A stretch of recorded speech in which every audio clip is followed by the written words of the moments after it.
All right, so welcome to yet another, I guess, conversation. We call these beer and business applications, but it's way too early for beer, I think.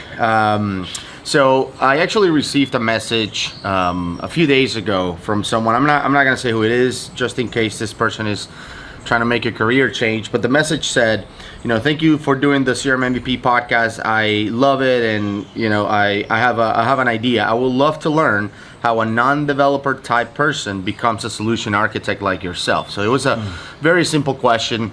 So this is not someone who is a solution architect or a functional consultant. Right. They are in Dynamics 365, but they're doing something else. They're a non-developer, not a technical role, let's just say. So think about like sales, project manager, something like that. Yeah. And they want to maybe become a solution architect. So they thought that it would be a good idea if I talk about what it takes to become a solution architect. So Seth was here visiting in town, so I invited him, since you're a solution architect too, to talk about what it takes to become a solution architect, because I feel that from my perspective, being a solution architect is different than from other people. And I talked to other MVPs and stuff about what are the skills that you need to become a solution architect. And I think we clash on this. I think that for me, a solution architect has skills that some other people disagree with, or they lack skills that other people consider to be like, you have to have them to be a solution architect. Whereas for me, I'm like, you don't have to be an expert developer to be a solution architect, right? So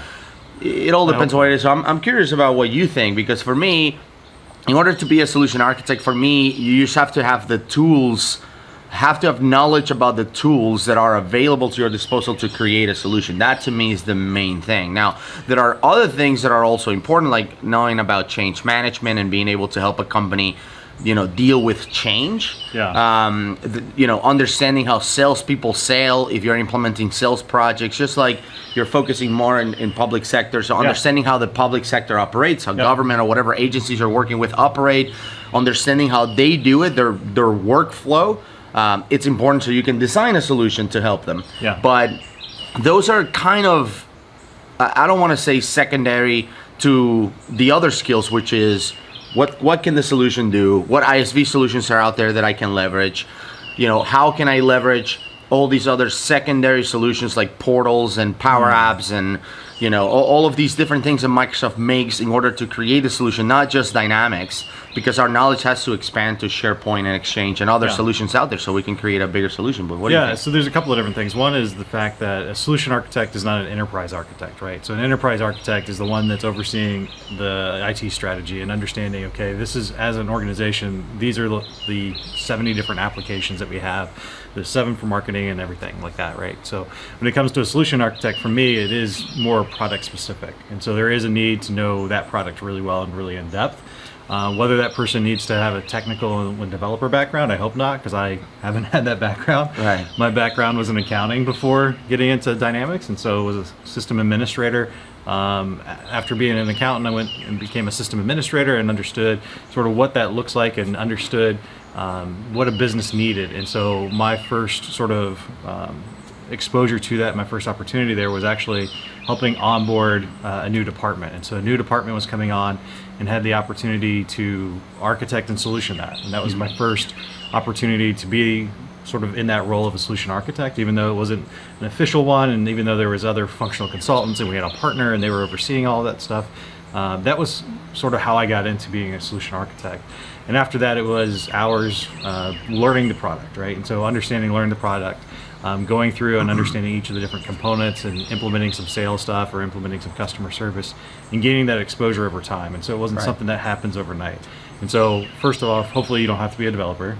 Secondly, it is something that you don't have to know everything in the IT environment, and then also just making sure that you understood what in that solution set has the ability to do things. And that's where people often, if you have a development background, I've seen it before, where they want to code everything first as opposed to leveraging what's already out there and extending that. And so you already have 80%, just maybe code 20% as opposed to all 100% of it, or even just like 5%. And a lot of stuff now doesn't require hard code. So Yeah, and I think what you mentioned about gaining that in-depth knowledge of the product would be, for me, step number one. Yeah. So if we're thinking about like, if I'm thinking about, okay, I'm a non-developer person, I'm a non-technical person, and I want to maybe make it to solution architect, what do I have to do first? What's my first step? Obviously, after I make a decision to go for it, the first step is to gain that in-depth knowledge. Right. And to me, the easiest way to gain that, and this will change from person to person, is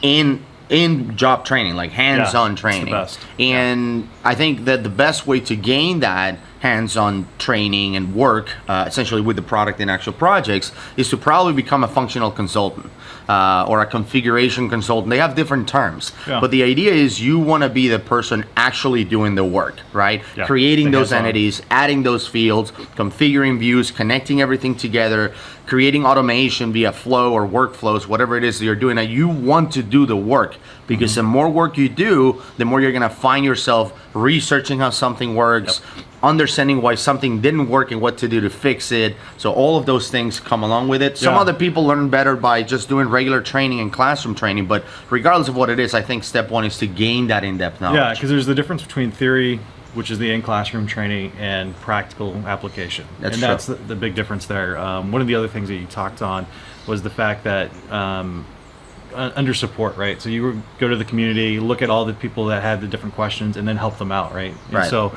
I think that's another great way to be exposed to it, because then you've seen where things break. And so you don't have to configure everything to know that something may have an area that needs more attention. And so being able to go through the support side, I think, is very important as well. So whether it's a brand new build or whether it's an opportunity to help others, or even within your own organization to do the break fix stuff, again, that's hands on the keyboard and time there, where again you're being exposed to things that don't go as well in the system, and where maybe somebody had tripped up before, and maybe they did write code, or maybe they didn't implement it a specific way, and that broke something, and now you know not to do that. That's right. You learn so many more lessons by failing or seeing failure as opposed to doing something well. So. Definitely. And I think that, having in-depth knowledge about other things, like for example, understanding what you can do with code, or being able to do that, or being able to write a custom report, or being able to write, a custom portal from scratch, I don't think it's as important to becoming a solution architect as it is knowing what's possible, knowing that someone out there can do this. It's more important than actually being able to do it. Yeah, and that's where when you go to the summit, or when you look at people that are doing blogs and stuff like that, you're seeing what's possible, the art of the possible. Yep. And so you're being exposed to, even though I haven't had to do that, I know that that's a possibility out there. And when you're a solution architect, you're typically there's other people on the team, and so you're not typically alone on a project where you're just the one person. And so that also leads to making sure that you can articulate in such a way what needs to be accomplished. And so this is the overall goal of what we're trying to accomplish. And so use my brother as an example, David. So if David and I were working on a project, or you and I were working on a project, as a solution architect, I need to know what needs to be done, but I don't have to be the one that configures every field. That's right. But it's then being able to tell them, okay, I need you to do it this way. And knowing if they were able to complete it successfully, and then also knowing that, hey, I knew enough about the portals to get them the right direction. I can give them the vision. I can tell them, okay, we need entity permissions, we need web roles, we need web page access and stuff like that. But I don't need to tell them potentially. You need to be able to get down to what actually needs to go, but you don't have to necessarily write all those details out. And so it's that balance between, hey, I know we're going to hit a limitation here. I don't know how to tell you to embed Power BI in a portal or something like that. Right. But I need you to then go learn it. But I know it's possible, right? And so we're able to embed that. And then again, you need to know the security around that kind of stuff. And that's true. Another large but that's in-depth knowledge of the product. And I think that we're kind of lucky too that with Dynamics 365 we rarely run into a roadblock that is impossible to do. Right. Like most of the requirements that you find, there's a way to do it. Now, do you have to write extensive code for it or just configure something out of the box? Well, it depends, but for the most part we'll be able to do it. So if somebody comes and says, here's what we need, we have this intricate process, whatever, we need to connect to this system or whatever it is, for the most part the answer is yes. Yeah, typically. It's which is great, especially with the Power Platform now. Yeah. Just how that's increased the opportunity to say yes. and decreased where we really can't do anything. Exactly. And so even if it's integrating from another system, it used to be like, no, well, we'd have to do an iframe, we have to do an actual integration. Now it's like, oh, we'll just drop that in there as a Canvas app or something like that. Yeah. Now you have contextual information that you never had to integrate. And now I just It's awesome. connected it together. So It's great stuff. Okay, so step number one would be, let's find a way to gain the knowledge. So the faster you gain the knowledge, the better. When I became a solution architect back in 2010 or something like that, the company I was with said that for them it took about 2 years for someone to go from functional consultant to solution architect, to gain that knowledge before they can actually be promoted. So I started with them in April, and I became a solution architect by December, partly because I had spent years working as support, technical lead, like doing all these technical work. So I had a lot of knowledge of the product already. And part of it was because I'm adamant about working, at night, and it's just kind of like the thing I do as an MVP before I was an MVP, right? So just learning more and staying in the product and answering questions on the community to learn from other people's problems, because I knew that the magic of being a functional consultant is that I can do stuff, run into issues that then I have to fix, and then they'll be burned in my mind. Like, I remember this stuff, but at some point I ran out of my own problems, so I went into the community to help other people with their problems, and that's how I learned. Kind of, it was like a turbocharged kind of learning, and I became a solution architect within 6 months. But it might take some people 2 months to become a solution architect. Some people it will take 4 years, or will never be able to become one, because it's not just the knowledge. There's also other facets that you have to build as a solution architect, like being in command of a project and being responsible for the success of the overall project. At least that's how I see it. Okay. Solution architects are ultimately responsible for it. Yeah. So is that number 2 then? I don't know if we're doing top 10 or something Right. like So that. yeah, I mean, if you become an expert in the product, I think number 2 would be learning all those other things that make you a solution architect. Okay. So focusing on change management, focusing on understanding your responsibility. For me, for example, and this is where I start clashing with other people on what it takes to become a solution architect. For me, I'm not successful as a solution architect on a project if the solution is not adopted, which is that's just my opinion. I think that there are other solution architects out there that will say that, look, I got a huge document, 42-page document of requirements, things that I need to do on the project, and once I do them all and I get a checkbox in each one of them, I'm done. It was a successful project. But is it successful if no one adopts it, though? Yeah, I mean, you think of these cars that are engineered and they're incredible, and they never got adopted, kind of thing. Yeah. There's cars that are solar powered and all that kind of stuff, and so they're super engineered, but they're not adoptable, right? And so not everybody can have those. In Seattle, we don't have enough sun for a lot of that kind of stuff. But it is kind of 2 things you mentioned. One is the learning thing. You expedited your learning. You exposed yourself to more, and then also with the I'd be interested, because I'm not the solution architect role and then the overall project role.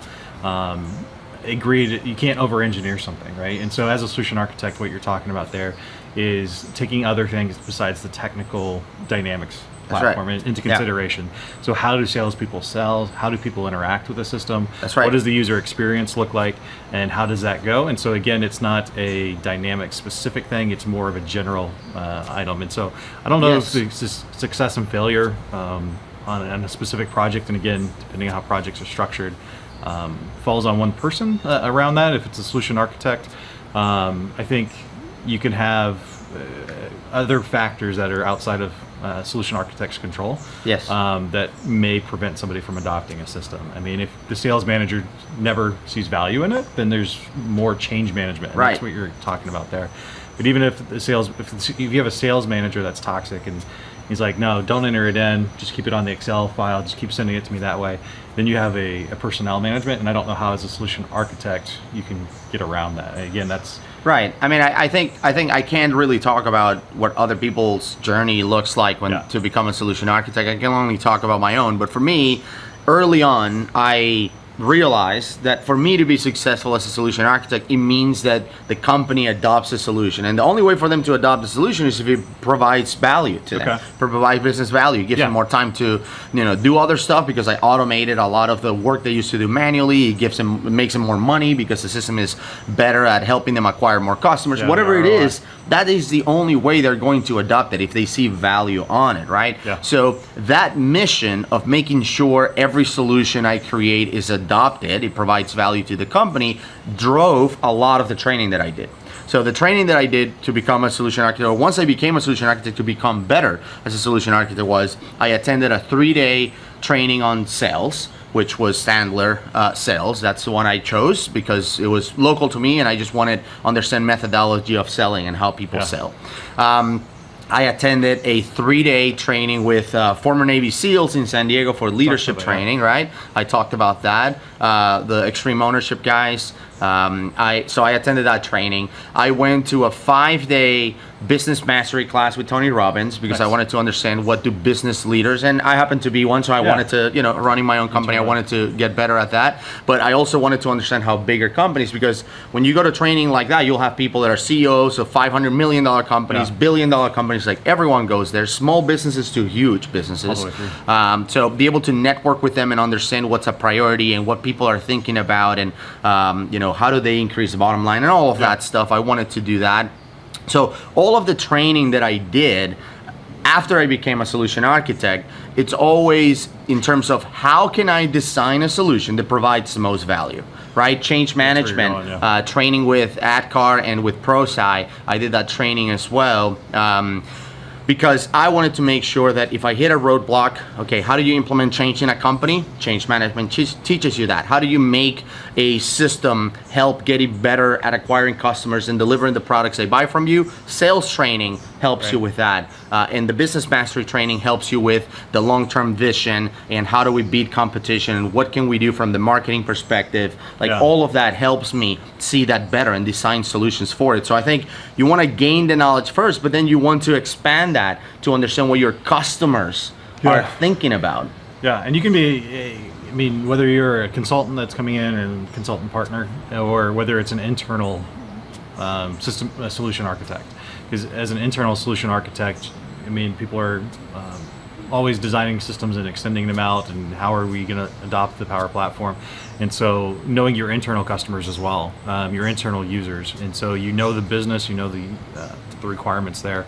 But like you're saying, what is the user adoption? And if you're internal to the organization, you have an advantage because you live it every day. And so, no, it's good. I think it's neat that opportunity to take other concepts that you're learning elsewhere and to be able to apply them as a solution architect. Of course, cool. that enhances your skill set essentially to create a better solution. And I do think that there's a limit for that. You talked about conferences earlier today. I'm a big proponent of, when you go to conferences, don't take this whole idea of I need to go and learn other stuff because it makes me better as a solution architect. At conferences specifically, I think that people should attend sessions that they're already experts at. And I've talked about this in the past many times. I've talked about how I disagree with the approach that if I'm a solution architect, I'm going to go and attend those development track sessions, and I'm going to go and attend the whatever other PM, project management sections, because the more I understand about these other stuff that I normally don't touch, the better I'm going to be. That doesn't necessarily apply in conferences though. In conferences, you want to attend sessions that you're already an expert at, right? And I use the Tom Brady analogy in one of my episodes for this. Like, Tom Brady is probably the best quarterback in history, right? Passing the ball, he's amazing under pressure, like he's the best. But, and I'm not a fan of the Patriots, just so you know, I'm just using him as an example. But Tom Brady is arguably the best ever, and he's awful at running with the ball. He's awful at kicking. He's awful at doing all the other football positions, blocking, etc. But when practice time comes, you don't see him out there trying to run with the ball. You don't see him out there trying to kick the ball. Like those, he's trying on becoming a better quarterback, better passer, even though he's the best ever. So I think that same approach, and you can use that with soccer or baseball, whatever, that same approach should be used for dynamics. If you're a solution architect, go to those sessions with solution architects you admire or you want to learn from. If you're an administrator, go to administrator sessions from people who are already administrators or used to be administrators, and they're teaching you best practices about how to be even better. Even if you have your solution under control and you're like, I know everything there is to know about being an administrator. Do you though? Go to those sessions that can make you even better, rather than, you know what, since I'm a decent administrator, I'm going to go and take all of these developer sessions. Like, Yeah. you don't want to be mediocre at a bunch of stuff. You want to be really good at one thing. Yeah, and I think that's where conferences are different than blogs. So there's some Yeah. people I follow with blogs and on Twitter and social media and stuff like that, because I want to be exposed to what's possible, right? We talked about Sure. that a little earlier. So as a developer, I'm not a developer, but I can go read through Daryl Labar's stuff and understand, okay, this is what he's doing. I don't understand the code that he's doing, but I now can put that as a tool in my toolbox. When it comes to conferences, I don't know, every year I seem to get into a session where within 5 minutes I have no idea what the person's talking about because they're writing code and stuff like that. And so it becomes less valuable the rest of the time because I'm never going to, I don't want to say never, but I have no plans on writing code. And so with conferences, I would agree that be mindful of which sessions you're going to. Don't feel like you have to go to the developer ones. I would encourage you, if there's an area within Dynamics, and again, it's more of the high level. I don't know portals really well. Let me go learn that, because again, that's a skill set that a solution architect will have. Yeah. Don't go to the portal session where they're writing code. Go to the portal session where they are reviewing What's a possible. use case. Yeah. Yeah, so this is how we did it. So a customer story and stuff like that around portals or field service or customer service. Yep. So one of the questions I have for you as a solution architect, and as big as Dynamics is now, do you know how deep do you need to be in each of sort of the first party apps now? 'Cause Well, there's like so much. right. So I think it's a really good question. I mean, I think understanding what's possible with all of the different party apps it's important. Yeah. I certainly don't know every single thing that's possible with field service, like especially once you Right. count connected field service on Yeah. top of that with IoT incredible. stuff. It's really, really hard for someone to learn everything. Resource schedule optimization, like it Yeah. just keeps on growing and growing and growing, because now you're embedding Azure into it. There's just more and more stuff to learn, but understanding what's possible, like knowing that I can connect IoT devices and kind of grab those analytics and be able to react to it. Yeah. Understanding that I can use resource schedule optimization to do live planning of routes and rescheduling resources, so I save money on gas and time and keep Yeah. customers happier. So understanding that that's possible, I think, is more important. You don't have to go as in-depth as possible. So I would say, looking at demos, learning from people who Yeah. are already doing that, understanding what people are doing with it, like Right. you mentioned, case scenarios and stuff like that, matters the most than learning everything there is to know about it. Yeah, and I think part of that, again, it goes back to what we talked about earlier with the developer, right? And so if you don't know that that is out there, that's already part of field service, maybe you're not implementing field service, but if you know that that's out there, then you no longer have to say, well, we're going to build this from scratch. Let's go right. re-leverage what's already out there. And so, again, being aware of the connected IoT devices and such. And that's when somebody starts asking that, you know that that's there. You don't have to then say, oh, okay, that's probably possible. We'll go connect it this way. And now you've broken something that was already working there. So Yeah. So let's start wrapping up this episode or this video.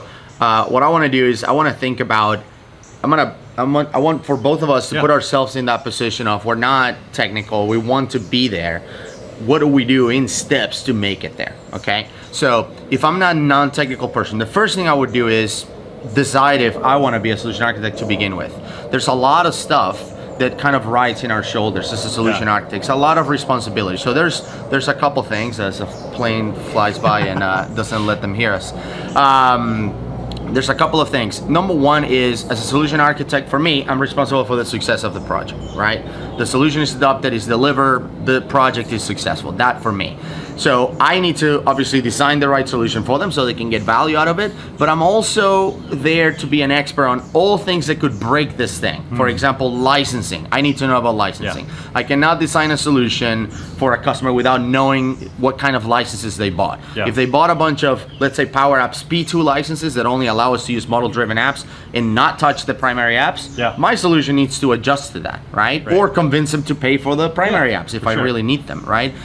So you need to know more than just the product. You need to know everything. Yeah. And you need to stay on top of everything so you never stop. So if you're a person that doesn't like learning new things all the time, solution architect's probably not the best. Yeah, no, I laugh because there's always, every 6 months they're releasing new features. Every right. year or so, licensing, something's changed. Whether Yeah, and if you count the team member license, if you count these other products like Power BI, Power Apps, Flow, Yeah. they are releasing like every 2 weeks sometimes. yeah, Right. So It's a 24/7 almost Yeah. job, staying on top of things to be effective at your job. Yeah, So and- if you don't like that, it's Yeah. probably not the And- right. And don't be move. overwhelmed, I guess, is the other part. Yeah. And so, as somebody that would be new coming on, I think start small, understand, and even if it's designing an entity in a table for the first time, if you haven't done that yet, start small. I mean, that's very basic, that's very small. But what around that? And so, if you created a table in fields, what's field security? What's access look like? What's security roles? And now that you're building on things, and so you started small, you started with that one table. Now let's build multiple tables. Now let's go down to include business process flows and stuff like that. And so you start small if you're starting out from little to nothing. And so start small, take on bite-sized pieces, and over time you'll within, like what you said, what was that, 8 months or so, from April to December. Yeah. And so within 8 months you had gone through the paces of doing all those different components.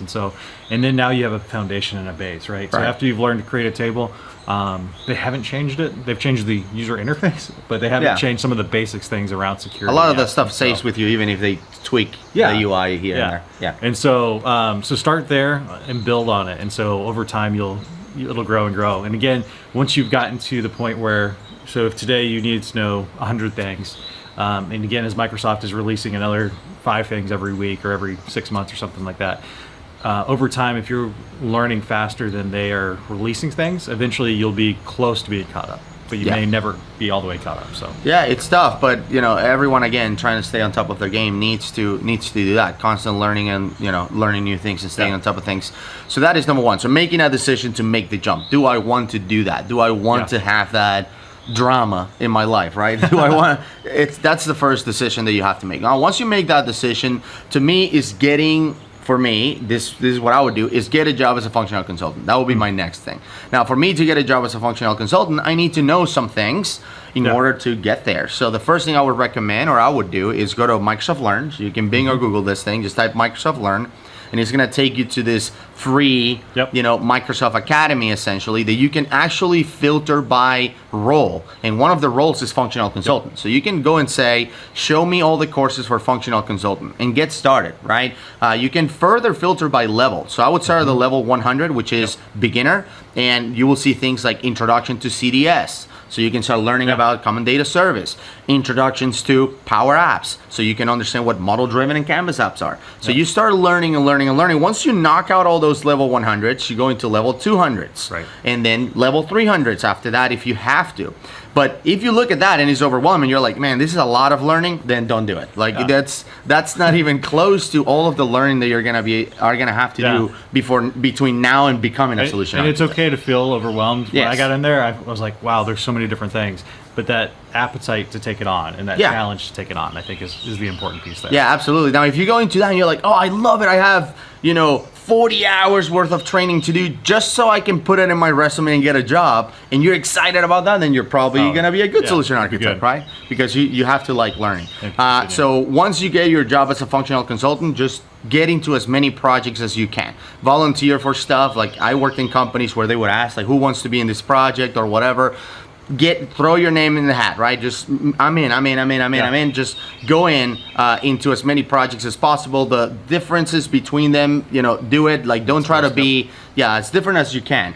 Don't try to be on like every single, let's say, accounting firm implementation, because you will be limited on workflows and ways that people work with Dynamics. So you want to be on everything, right? Nonprofit, manufacturing, whatever. Just go in there. Once you gain a lot of knowledge, you'll probably be close to being promoted to solution architect. But once you become a solution architect, then you need to learn all these other things around it. Like I talked about, sales, leadership, change management, and so on and so forth. And it's good to be, it's good and okay to be known for an industry. And so again, there's course. certain people that this is the field service guide, and again, there's specific industries that it applies to, and so you see a lot of that kind of stuff. So one of the questions as we wrap up, I wanted to ask you, Yes. what are some of the benefits or some of the exciting things that you've received at being a solution architect? Because we've just laid out a whole bunch of learning that people are going to have to go through, and maybe they're overwhelmed, but why is that exciting, and why do you continue to do it now that you're here? Yeah, so for me, like I mentioned also on, you need to go check out Seth's, channel, Yeah, Bacon the Bacon Bites. Bites, yeah. channel, because we Appreciate talked about this extensively on the After Hours stream that we did a couple nights ago. And what I talk about is, for me, it is exciting to solve problems, especially when those problems are different every time. Yeah. Right? If I'm not solving the same problem over and over and over and over again, to me it's more exciting that I'm going into a new project with a company that maybe I've never worked with, like on an industry I've never worked with, like, Yeah. oh, they're doing I don't know, scientific studies on land mammals. Cool. I've never done that. I've never been. So let me learn about that. So I'm excited. I'm the kind of guy that loves watching like how it's made and how machines work and stuff like that. That's what excites me about it. So the fact that I get to go and work with companies that are doing something, learning everything about it. Like I've asked for plan tours and tell them it's important for the project, but it's not. Like I just want to go through the plan and understand. Yeah. So I'm like, hey, you know, I think that is integral for me as a solution architect to understand that. You know, let's go see the plant. If you don't see it, then I would design the same solution even without the plan. I would disagree. I feel like you would be different because now you're seeing eyes and how people are going to use it. But I've never met a customer that is not excited about showing me what they're doing and how they're doing that. So that's a huge plus there. But that's what excites me about it. That's what I get from it. And then obviously I marry that with the fact that I love then going and teaching people the things that I'm learning and helping people out on sessions or videos like this one, whatever it is. I have an opportunity to do that. I enjoy doing that. So that's what, you know, makes me wake up happy every morning. Yeah, so if you love problem solve, learning new things, I think this is a great job to have. Great. Yeah. Well, very cool. Yeah, absolutely. So thank you so much for appreciate it, man. being on the video for the visit, and hope to see you on the next one. Yeah.